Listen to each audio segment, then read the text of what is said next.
最後500米啊！掌聲與歡呼聲啊！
哇，好靚啊！而家個山。係啊。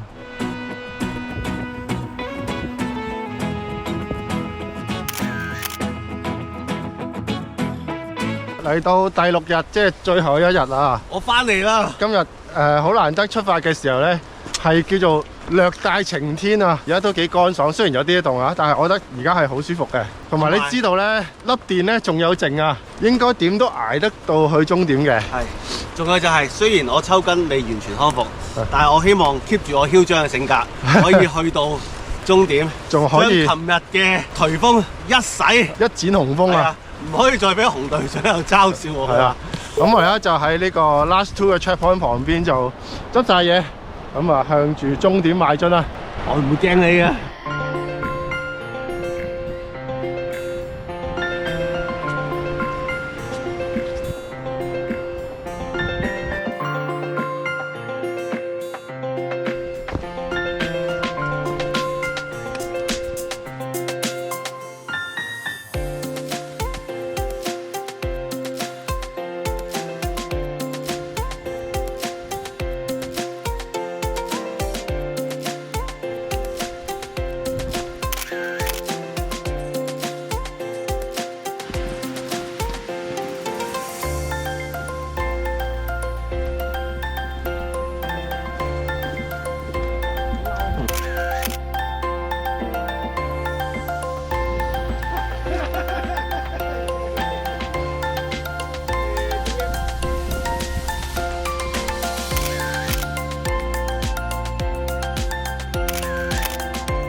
咁啊，今朝就開始行咗一陣啦，成個感覺都非常之好啊。係，因為有陽光啦。咁啊，路面唔係特別難啦，同埋知道今日真係唔使行太耐啊，同埋已經我哋好早出發，所以我諗我哋午後我諗可能2、3點我哋就會到終點啊。係，今日係咁噶我哋。係，咁然後就可以去到酒店，真係好需要梳洗一下。係啊，第一時間沖涼洗頭。乞衣仔啊。係啊，乜都唔好諗。係啊。哦，冇咩比清潔更加重要啊！係啊，清潔自己啊！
差唔多啦。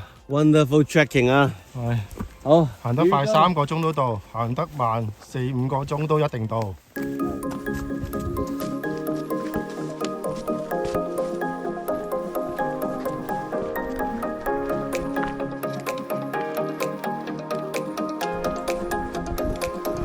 好啦，咁我哋今日出發，而家過咗3個半鐘左右啦。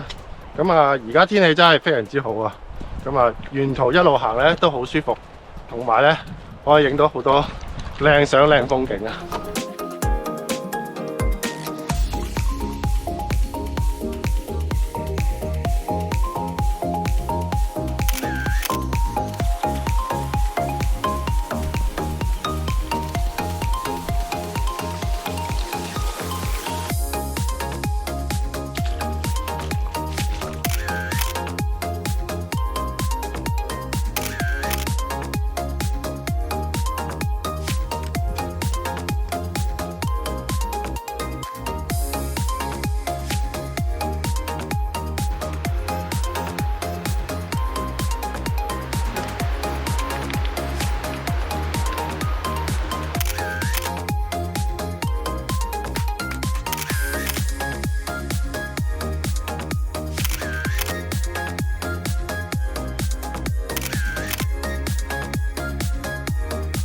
好啦，咁我哋上晝輕輕鬆鬆行咗3個幾鐘，其實真係好輕鬆喎，因為咧領隊好似知道時間表鬆動咧，都攤長嚟行啊。係啊，我哋喺中途都可以慢慢影下相，再慢慢 catch up 翻。同埋隨心休息時間啊！哇，呢個真係好珍貴啊！之前咧就只係得啲 water break，同埋軍訓式咯，5分鐘就係5分鐘咯。係，而家就唔係，而家休息長啲嘅。係啊，隨心嘅。咁而家就差唔多11點，咁就喺度慢慢食個 lunch，然後行埋最後嗰幾公里。咁我哋頂唔順嗰啲 dry food 啦。係啊，其實真係唔關佢事，係我哋頂唔順啫，係啊。本來即係我哋第1日2日咧，好中意食啲 dry food，好好味。咁但係去到琴日開始咧，我已經哇唔得啊，頂唔順啦！我唔想再食嗰啲鹹嘢。係啦，我就用湯煮法，即係煮到變湯咁樣。我一淨係想食甜嘢，所以就拗咗人哋啲朱古力。係啊，葱。係啊。你諗下，連我唔特別食朱古力，我都會拗啲嘢。食啲豆沙餅啊，食翻其他啲甜嘢，或者食一啲唔係 dry food 味嘅啦，至少係啊。但係其實唔係啲 dry food 問題嘅，係我哋變咗啫。係我哋變咗啫。係啊。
Swiss roll 係嘅瑞典文。嘅雙書包佬。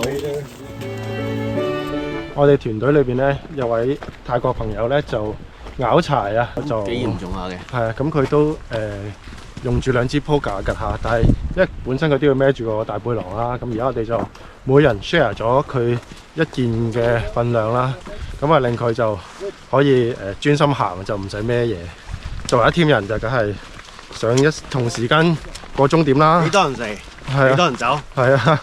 如果大家自己嚟玩嘅時候就更加要小心。真係要小心啊！可能有啲人甚至我見到有啲係真一個人嚟行嘅。係啊，嗰啲真係好犀利啊！係不少啊。係啊，即係一個人嚟行。係啊，嗰啲真係要好有 well planning， 係啊，有經驗，自己照顧自己。係啊，我都唔敢啊！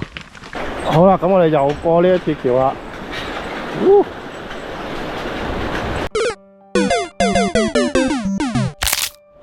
咁我頭先咧就話泰國朋友拗柴，咁啊而家咧轉頭到我拗啦，我拗咗佢左腳，因為我成日都拗柴嘅。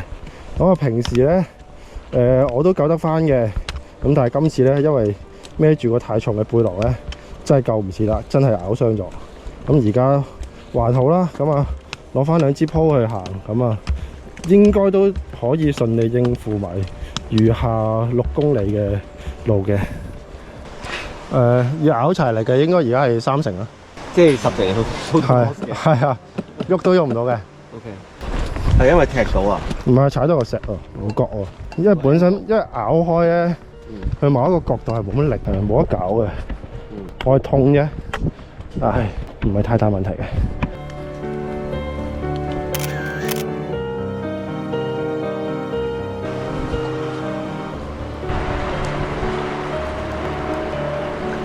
好啦，而家我拗完柴，浸完凍水，而家隻腳就輕鬆咗好多。而家就繼續上路啦。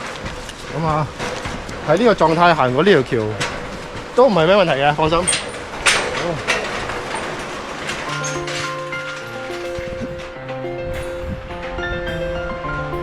我哋係咁講阿棒壞話。我喺某茶餐廳問過佢：你會唔會出櫃啊？佢話：我唔會出櫃嘅。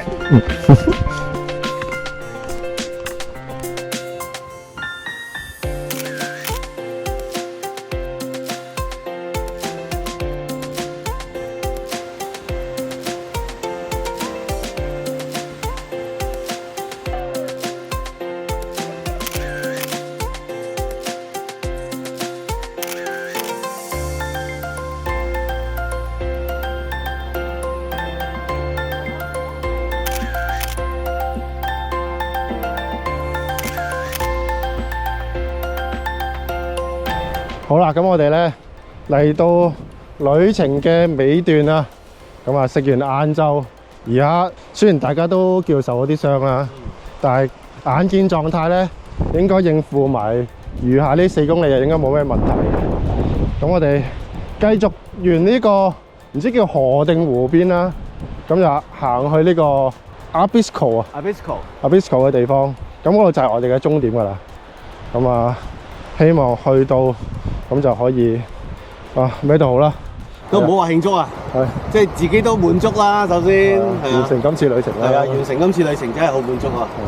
同埋我都即係有少少期待今晚可以食啲乜嘢，係啊，食啲咩都唔係好緊要啦，我係 dry food 就得啦。係啊，真係 dry food 真係食夠啦。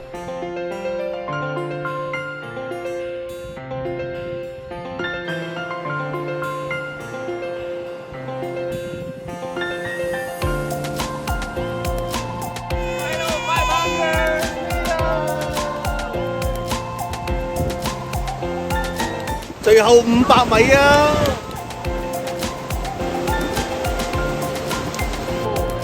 ！Good photo。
哇，係文明啊！有鐵路有車啊！你睇呢度路牌。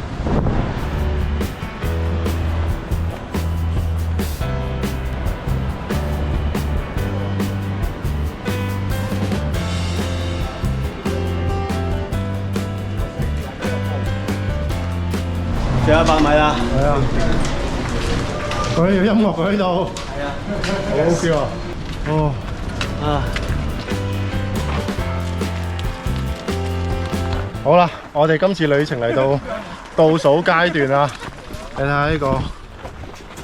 就係話俾你聽，你途中會經過幾多嘅山高度，一直行一直行。即係如果你行嗰個King's Trial 啊。係啦，當然我哋冇啦，係啦，我哋係尾段。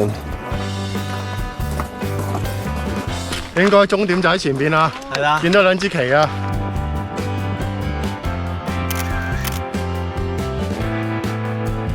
睇車啊！睇車啊！有車啊！好耐未見到車啦。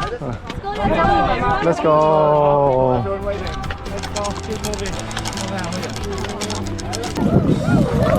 哇！從來未試咁有勁啊！大家好似好翻咁啊！係啊！明明兩個趌趌下嘅之前。哇！啊！跛啲嘢都企起身啊！係啊！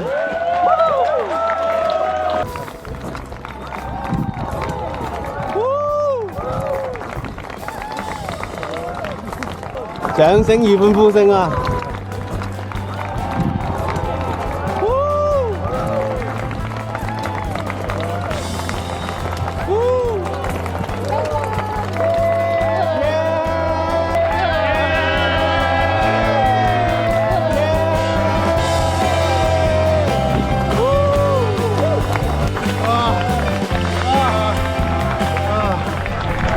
可以鬆口氣啦，終於到咗啦！終於到啦！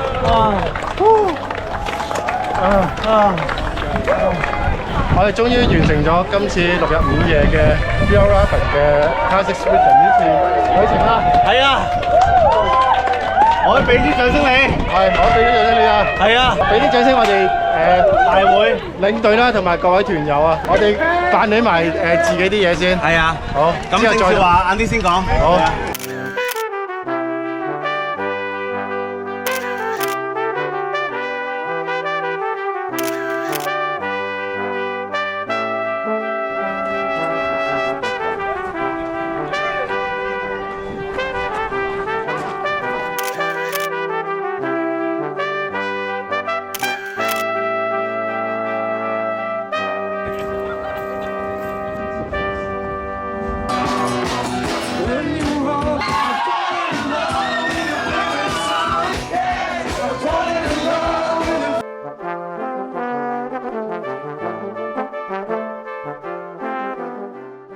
好啦，咁我哋完成咗今次Fjällräven 嘅 Classic Sweden 6日5夜嘅旅程，真係好攰啊！係啊，真係啊，雖然係好享受啊，但係亦都同時間好辛苦啊。一個經歷咯，我會認為，即係呢個經歷係好有價值嘅，但係個價值係來自辛苦本身咯，都係。冇錯，如果你唔踏入去第一步，即係第一日開始，你係唔會感受到當中係幾有嗰個實在嘅經歷咯，係啊。同埋阿 Cecilia 咧，我哋個街咧講得好好啊，即係佢話：哎呀係啊，我哋行嘅時候啊，背脊有痛啊，膊頭有痛啊，腳有痛啊，係啊係會痛㗎，但係佢只係痛啫，唔係啲咩嚟嘅。而呢樣嘢就會係我哋成為我哋嘅經歷咯。我覺得呢樣嘢，哇頭先佢講完咧，我係有少少感動，即係加上飲咗少少酒咧，真係想喊咁滯啊！頭先講，因為我覺得係真係好真實啊個感覺，即係個痛其實真係痛啫嘛。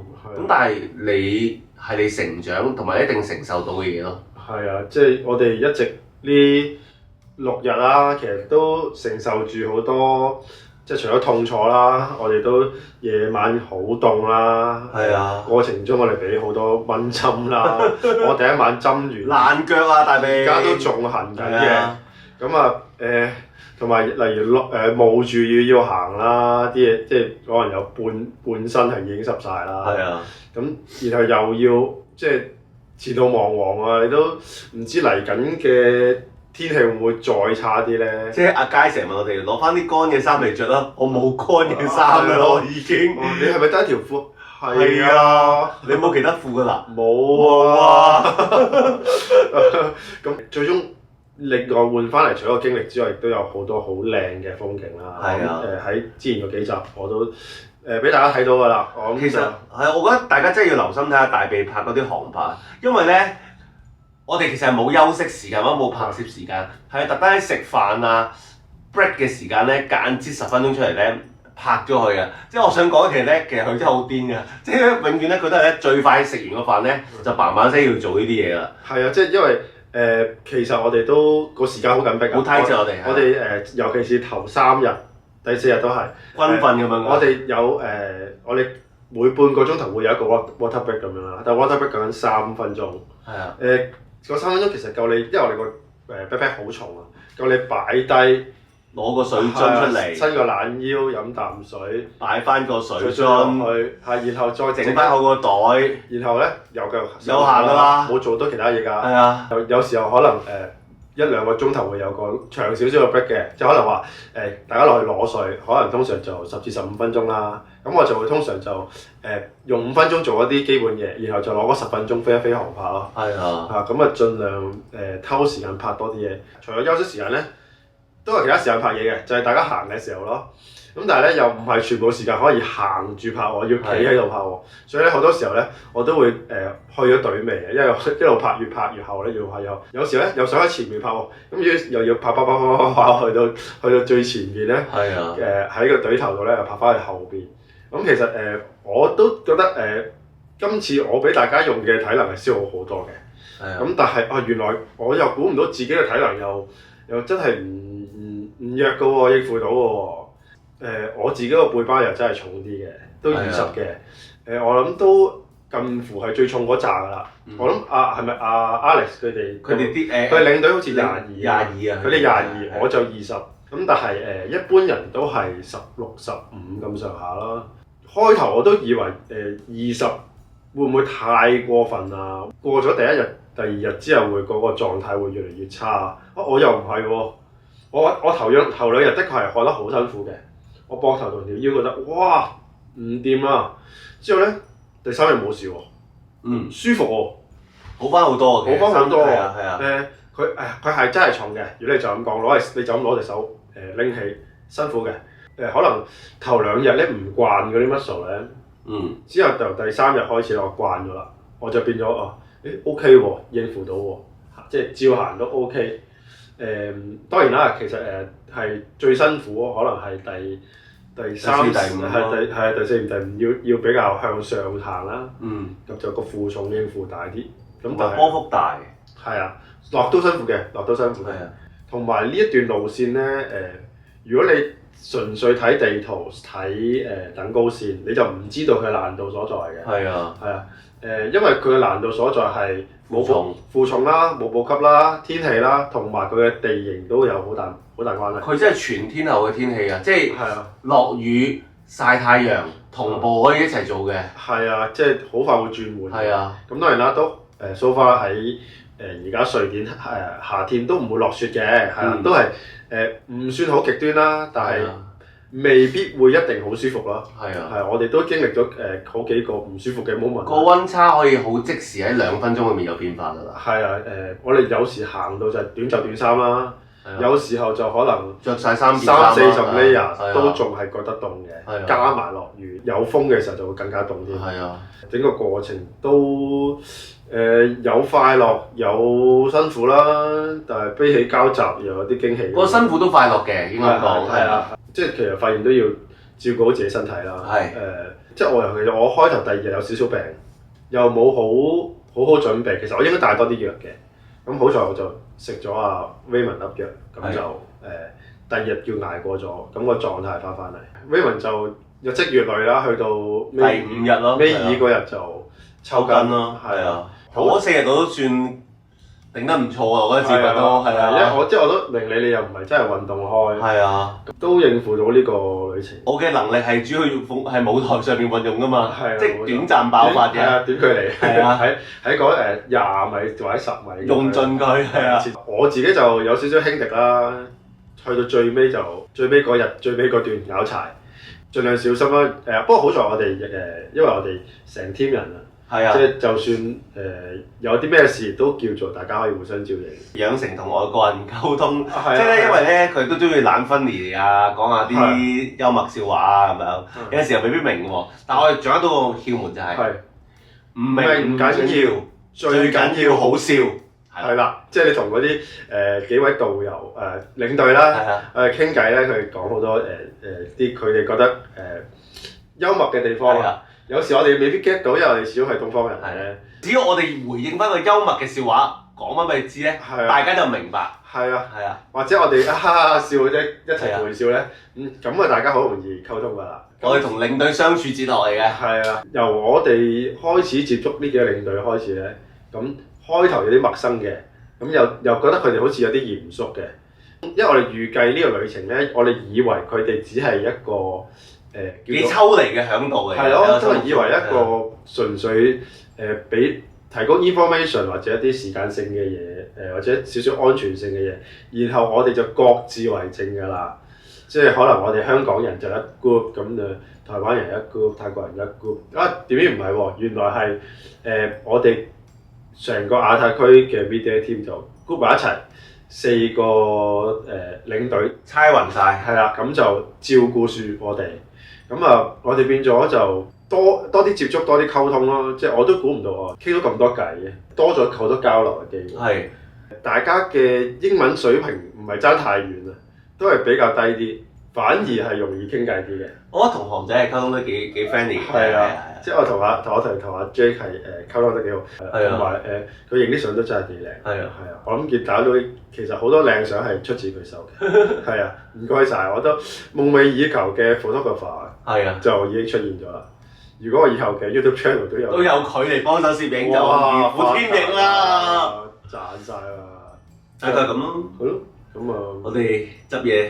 係啊，我哋而家仲要執嘢，然後聽日食早餐還 gear 翻斯德哥爾摩，係啊，咁完咗今次瑞典嘅旅程啦。Classic Sweden 嘅旅程完成啦。係啦，咁之後嘅嘢就再睇下有冇咩影片介紹俾大家啦。好啦，再見啦，早唞，拜拜。拜，真係拜拜啦！終於出發啦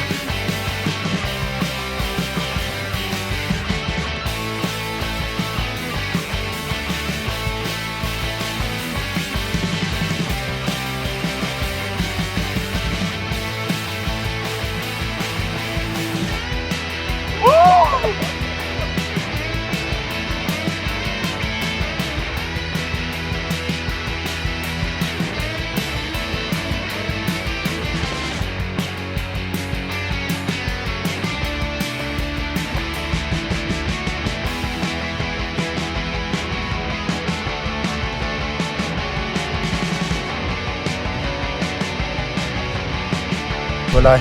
Good night. Yeah. 現在跟住手先。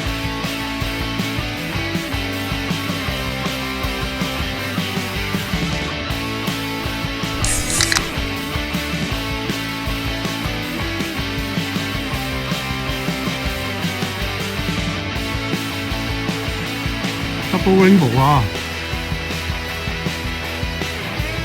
好想大嗌啊！